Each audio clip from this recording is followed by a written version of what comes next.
ये वीडियो केवल मनोरंजन हेतु है। हम किसी भी अंधविश्वास का समर्थन नहीं करते। इस वीडियो का क्रेडिट बेस्ट हिंदी कहानियन को जाता है।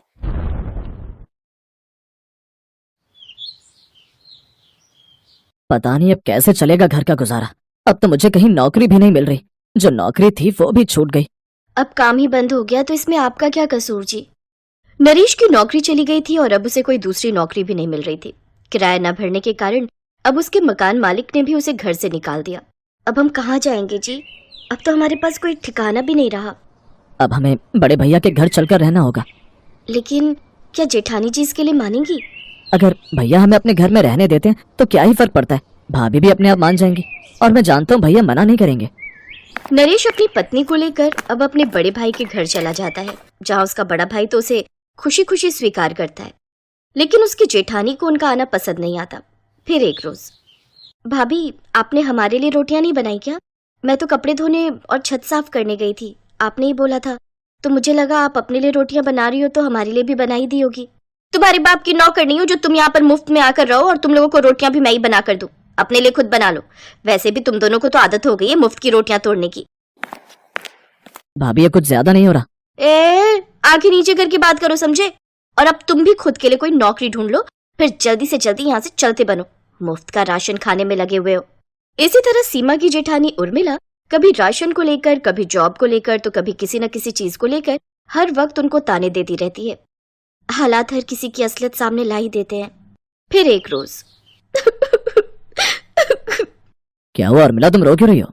मैंने तो बस तुम्हारे भाई और भाभी से इतना कहा कि मैं 2-3 दिन काम नहीं कर पाऊंगी, मेरे पेट में बहुत दर्द हो रहा है। तभी इन दोनों ने मुझे खूब बुरा भला कहा और मुझे मारने की भी कोशिश की।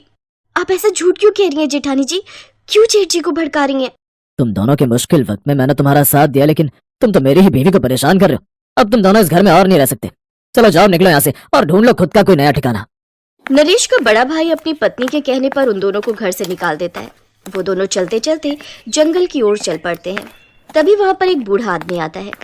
बड़ी भूख लगी है बेटा, कुछ खाने को मिल जाता तो बड़ा उपकार होता तुम्हारा। उनके पास 2 फल थे जो उन्हें रास्ते में कहीं पड़े मिले थे। भूख तो उन दोनों को भी काफी जोरों की लगी थी, लेकिन उन्होंने अपनी परवाह न करते हुए वो फल उसे खाने को दे दिए। उस फल को खाते ही वो बूढ़ा आदमी एक राजकुमार के भेष में आ जाता है। अरे ये चमत्कार कैसे हुआ? क्या आप कोई जादूगर हो? नहीं, मैं एक जादुई राजकुमार हूँ जो राजलोक से आया हूँ। मैंने देखा तुम दोनों बड़े ही नेक दिल इंसान हो। तुम दोनों को खुद भूख लगी थी, फिर भी तुम दोनों ने अपनी परवाह न करते हुए मुझे वो फल खाने को दिए। मैं अपनी अलौकिक शक्तियों से देख सकता हूँ कि किस तरह तुम पर झूठा इल्जाम लगाकर तुम्हें वहाँ से निकाला गया है। तुम्हारे साथ भाग्य ने अच्छा नहीं किया, लेकिन अब तुम दोनों की सारी मुश्किलें खत्म हो जाएंगी। लेकिन वो कैसे? ये सुनकर राजकुमार मुस्कुरा देता है और अपनी जादुई शक्तियों से वहाँ पर एक जादुई महल का घर प्रकट करता है। ये एक जादुई महल का ससुराल है तुम्हारा सीमा। चलो अब तुम दोनों मेरे साथ इस जादुई महल के अंदर चलो। वो दोनों उसके साथ महल के अंदर चले जाते हैं। अब तुम दोनों जादू से जो भी खाना मांगना चाहे मांग सकते हो। साथ ही अपनी सुविधा के अनुसार जो भी चीज चाहिए मांग सकते हो, जैसे कि ए जादुई महल, अभी के अभी इनके लिए सुंदर सुंदर कपड़े पेश किए जाएं। उसके इतना कहते ही वहाँ पर ढेर सारे सुंदर कपड़े प्रकट हो जाते हैं। अरे वाह, ये तो कमाल हो गया। सच में? अच्छा जादुई महल, हमें भूख लगी है, क्या तुम हमें शाही खाना दे सकते हो? उनके इतना कहते ही वहाँ पर ढेर सारा शाही खाना प्रकट हो जाता है, जिसे वो सब बड़े मजे से खाते हैं। आपका बहुत बहुत शुक्रिया राजकुमार जी, ये जादुई महल का ससुराल पाकर तो हम धन्य हो गए। इसके बाद वो जादुई राजकुमार उनसे अलविदा लेकर अपने राजलोक वापस चला जाता है। अब सीमा और नरेश खुशी खुशी उस घर में रहते हैं। एक रोज उर्मिला उन दोनों को महंगी गाड़ी में घूमते हुए देख लेती है और उनका पीछा करते हुए जंगल में बने उनके जादुई महल के बाहर पहुंच जाती है, जहां ऐसा ऐशो आराम देख वो जल भुन जाती है और उनके पीछे से उस महल में मिट्टी का तेल डालकर उसमें आग लगा देती है। लेकिन वो महल तो जादुई था, इसलिए उसे कुछ नहीं हुआ। उल्टा उर्मिला खुद ही आग में जलने लगती है। वो जल्दी से वहां से भाग जाती है और सामने बने तालाब में डुबकी लगा देती है। उस रोज जैसे तैसे उसकी जान बच जाती है, लेकिन उस दिन के बाद वो कभी उस जादुई महल की तरफ नहीं आती। मनीषा कपड़ों के शोरूम में नौकरी करती थी। पति विनोद भी ऑटो रिक्शा चलाता था, पर पिछले महीने ही एक एक्सीडेंट में उसके पैर की हड्डी में काफी बड़ा फ्रैक्चर हो गया, जिस कारण वो पूरी तरह से बेड रेस्ट पर था। मनीषा के ऊपर ही घर की सारी जिम्मेदारी आ गई थी। मनीषा रोजाना सुबह नौकरी पर जाने से पहले घर का सारा काम निपटाती, अपनी सास और विनोद का खाना बनाकर विनोद को दवाई देकर फिर घर से निकलती। इसी कारण कई बार मनीषा को शोरूम पहुंचने में देर हो जाती थी, जिस कारण उसके साथ में काम करने वाली एक और लड़की सुमन, जो उससे जलती थी, वो शोरूम के मालिक को भड़काती रहती थी। क्या बात है सुमन, मनीषा दिखाई नहीं दे रही? सर जी, वो तो रोजाना ही देर से आती है, जब देखो बहाने ढूंढती रहती है। कभी उसका ऑटो रिक्शा खराब हो जाता है, कभी कहती है मेरे पति की तबीयत बिगड़ गई, कभी कहती है ये हो गया वो हो गया, कुछ ना कुछ बहाने लगाती रहती है। वो देखिए आ गई है। नमस्ते सर जी। क्या बात है मनीषा, टाइम देख रही हो? घड़ी में कितना हुआ है? ये कोई टाइम है शोरूम में आने का? है 10 बजे का टाइम है और 10:15 हो रहे हैं। 15 मिनट देर से आई हो तुम। सर जी मैं 10 बजे तक आ जाती हूँ, बस आज ही लेट हुआ है। सुमन तो कह रही है कि तुम रोजाना ही देर से आती हो। इसका मतलब क्या सुमन झूठ बोल रही है? आज तो मैंने अपनी आंखों से देखा है। अच्छा बहाना बना लेती हो कमियों से बचने का। तुम्हें पता है त्योहार सिर पर है, ग्राहक सुबह सुबह आने शुरू हो जाते हैं। सुमन अकेले कितना संभालेगी? जाओ जाकर काउंटर पर खड़ी हो, और दोपहर का लंच आज तुम्हें सिर्फ 15 मिनट का ही मिलेगा, आधे घंटे का नहीं। मनीषा चुपचाप काउंटर पर जाकर खड़ी हो जाती है और ग्राहकों को कपड़े दिखाने लगती है। सुमन मन ही मन हंस रही थी, क्योंकि मनीषा की डांट पड़ने पर वो बहुत खुश थी। मनीषा सुबह से भूखी थी, क्योंकि घर के कामों में उसे अपने लिए कुछ खाने का समय ही नहीं मिला।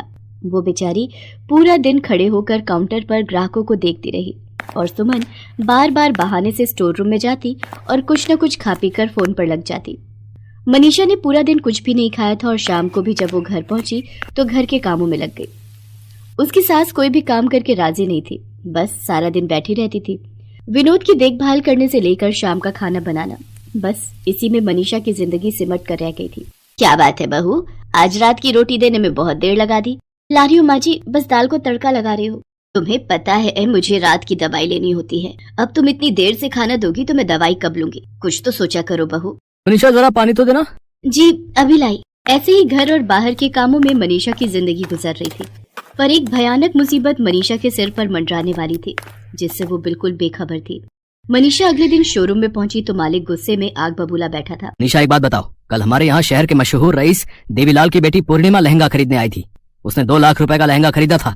उस लहंगे को मैंने तुम्हें कल यही बोला था कि वो फिनिशिंग पर जाएगा, उसे संभाल कर रख देना। हमारे शोरूम में उस लहंगे का एक ही पीस था जो पूर्णिमा जी को पसंद आया था। तुम्हें पता भी है वो लहंगा एक जगह से बुरी तरह फट गया है। सीसीटीवी कैमरे में सबसे आखिर में तुम ही लहंगे को संभालती हुई नजर आ रही हो। शराफत से बता दो कि वो लहंगा फटा कैसे, क्योंकि सबसे आखिर में तुम ही शोरूम से बाहर निकली थी। नहीं सर जी, मैंने लहंगा नहीं फाड़ा, मेरा विश्वास कीजिए। मुझे कुछ नहीं सुनना, मैं तुम्हें शाम 6 बजे तक का समय देता हूँ। या तो तुम ये लहंगा कैसे भी ठीक करके दोगी, या फिर पूरे 2 लाख रुपए तुम मुझे दोगी। मेरा तो नुकसान हो गया ना। अब जाओ यहाँ से और इसे ठीक करके ही लाना, नहीं तो पैसे लेकर आना, वरना कल सुबह पुलिस तुम्हारे घर पहुंचेगी। मनीषा रोती बिलखती रही, पर शोरूम का मालिक उस पर बिल्कुल भी दया नहीं कर रहा था। मनीषा रोती हुई घर लौट रही थी, तभी उसकी नजर सड़क पर एक बूढ़ी औरत पर पड़ती है, जो सड़क पार कर रही थी और गाड़ी उसके सामने आने ही वाली थी। मनीषा झट से उस बूढ़ी औरत को गाड़ी के आगे आने से बचा लेती है। अम्मा संभाल कर, अभी गाड़ी से आपको चोट लग जाती। शुक्रिया बेटी, जीती रहो। क्या करूं, आंखों से दिखाई नहीं देता, इसलिए सड़क पर गाड़ी निकलने की भनक ही नहीं पड़ती। अम्मा आपके हाथ से ये पोटली गिर गई थी, ये लीजिए। बेटी तुम जानती हो इस पोटली में एक रेशमी कपड़ा है, जिससे हम अपनी पसंद की कोई भी जादुई पोशाक बना सकते हैं। किसी जमाने में मैं एक बहुत बड़ी जादूगरनी थी और इस कपड़े की सहायता से बहुत सुंदर सुंदर पोशाक बना लिया करती थी, पर अब उम्र के साथ मेरी आंखें भी कमजोर हो गई हैं और मैं नहीं चाहती कि मेरे बुढ़ापे का फायदा उठाकर कोई इस कपड़े को चुरा कर ले जाए, इसलिए इसे पोटली में बांधकर अपने साथ रखती हूँ। पर मुझे लगता है अब मैं ज्यादा दिन तक इस दुनिया में नहीं रहूंगी और मेरा इस दुनिया में कोई भी नहीं है, इसलिए ये रेशम का कपड़ा मैं तुम्हें देती हूँ। इसकी सहायता से तुम कोई भी पोशाक बनाकर बेच सकती हो और अपना खुद का व्यापार कर सकती हो। अम्मा आज तो आप सचमुच मेरे लिए भगवान का कोई रूप बनकर आई हो। आपने ये कपड़ा देकर मेरी बहुत बड़ी परेशानी को दूर कर दिया। आप मेरे ही साथ क्यों नहीं चलती हो? मैं आपको अपने पास रखना चाहती हूँ। नहीं बेटी, अब मैं उम्र के इस पड़ाव पर हूँ कि मुझे 4 धाम की यात्रा करनी है, इसलिए मैं तो बस प्रभु के चरणों में ही अपने आखिरी दिन गुजारना चाहती हूँ। मनीषा से विदा लेकर वो बूढ़ी औरत वहाँ से चली गई मनीषा भी उस रेशमी कपड़े को लेकर घर आ गई। वो थोड़ी घबराई हुई थी। उसने चुपचाप अपने कमरे में उस कपड़े को बिछाया और बोली, ऐ जादुई रेशम के कपड़े, मैं जैसा लहंगा चाहती हूँ क्या वो मेरे सामने आ सकता है? देखते ही देखते मनीषा के सामने हूबहू वैसा ही लहंगा आ जाता है जैसा शोरूम से गायब हुआ था। मनीषा खुशी के मारे उछल पड़ती है। उसकी तो मानो सारी परेशानियां दूर हो गई थी। वो अच्छे से उस लहंगे को पैक करती है और शोरूम पर लेकर पहुंचती है। लहंगे को बिल्कुल ठीक हालत में देखकर शोरूम का मालिक हैरान रह जाता है। अब उसके आगे प्रश्न करने का कोई मतलब ही नहीं बनता था। सर जी, मैं आपके शोरूम की नौकरी छोड़ रही हूँ। जहाँ पर विश्वास न हो ऐसी जगह पर काम करने का कोई फायदा नहीं है, मुझे माफ कीजिएगा। मनीषा नौकरी छोड़कर घर आ जाती है। मनीषा ने रेशम के कपड़े की सहायता से सुंदर सुंदर जादुई लहंगे बनाकर शहर की बड़ी दुकानों पर बेचने शुरू कर दिए। लहंगे देखने में बहुत सुंदर थे, इसलिए वो ग्राहकों को बहुत पसंद आने लगे। अब तो शहर में ही क्या, आसपास के बड़े शहरों में भी मनीषा के लहंगे बिकने लगे। ये देखकर उसकी सास और पति बहुत खुश थे। मनीषा ने उन्हें उस रेशम के कपड़े के बारे में सच्चाई बता दी थी। जिस शोरूम पर मनीषा नौकरी करती थी, उसके मालिक को सच्चाई का पता चल गया था कि सुमन ही असली गुनहगार है। उसने ही लहंगा जानबूझकर फाड़ा था, इसलिए मालिक ने उसे नौकरी से निकाल दिया और मनीषा से माफी भी मांगी। मनीषा ने उसे माफ तो कर दिया, पर उसे अपने लहंगे नहीं बेचे, जिससे वो लज्जित होकर वापस चला गया। धीरे धीरे मनीषा ने विनोद का अच्छे अस्पताल में इलाज करवाया और वो भी ठीक हो गया। अब तो वो भी मनीषा के साथ लहंगों के व्यापार में हाथ बटाता था। बड़े बड़े फैशन शो में मनीषा के लहंगे जाने लगे। देखते ही देखते मनीषा लहंगों की बड़ी व्यापारी बन गई। आज उसने अपनी सास और पति विनोद को वो सारी खुशियां दे दी थी जिसके लिए वो हमेशा से ही तरस रहे थे। आखिर औरत लक्ष्मी का रूप होती है, ये मनीषा ने साबित कर दिया था।